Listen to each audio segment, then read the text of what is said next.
Hello everyone. The next developmental disturbances of tongue, that is fissured tongue.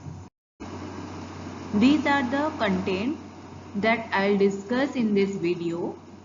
First is introduction, what is fissured tongue, then etiology or what is the positive factor for the fissured tongue, clinical features, histopathological features and treatment plan.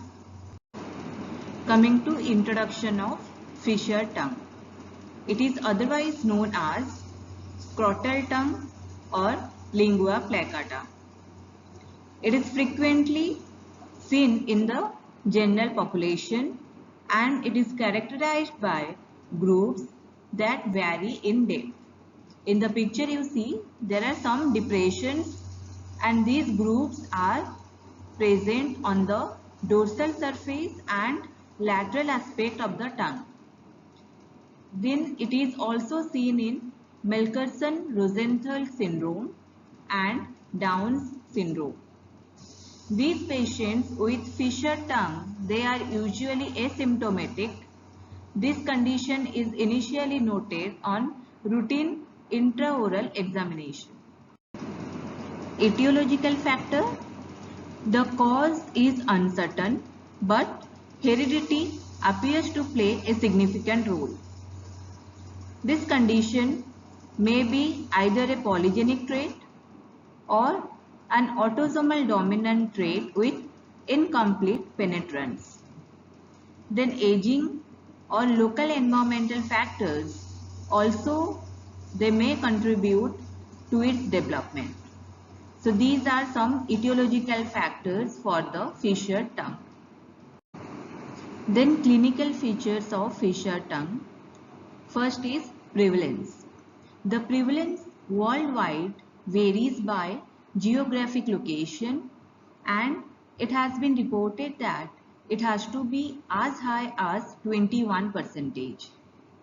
Fissured tongue is a totally benign condition and it is considered by most to be a normal variant of tongue architecture. There is no predilection for any particular race, but some authors reported that it have shown a slight male predilection. Although fissured tongue may be diagnosed initially during childhood, but it is also diagnosed more frequently in adulthood also.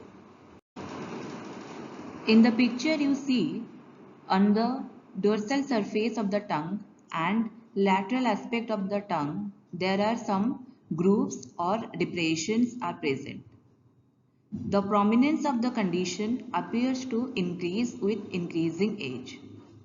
The lesions are usually asymptomatic unless debris is entrapped within the fissure or when it occurs in association with geographic tongue. The depth of the fissures varies up to 6 mm in diameter. On clinical examination, fissured tongue affects the dorsum of the tongue and it often extends to the lateral borders of the tongue. When particularly prominent, the fissures or grooves or depressions, they may be interconnected, separating the tongue dorsum into several lobules. Then histopathological features or what you can see under the microscope. So it reveals hyperplasia of the rhyteriges and loss of the keratin hairs on the surface of the filiform papillae.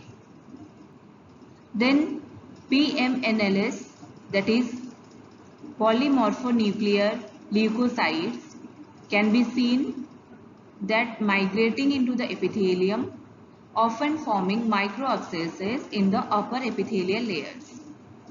The papillae, they vary in size and often they are separated by deep grooves. And there is a mixed inflammatory cell infiltrate is present in the lamina propria or the connective tissue. The treatment plan for the fissured tongue, it is a benign condition So there is no specific treatment is indicated. The patient should encourage to brush the tongue because sometimes food or debris they entrap in the grooves or fissures and it may act as a source of irritation. So this is the treatment plan for the fissured tongue.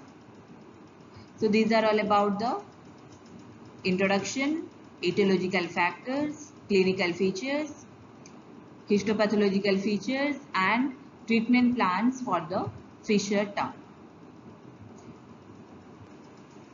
In the next video, I will discuss about the next developmental disturbances of tongue, that is median rhomboid glossitis. So thank you so much.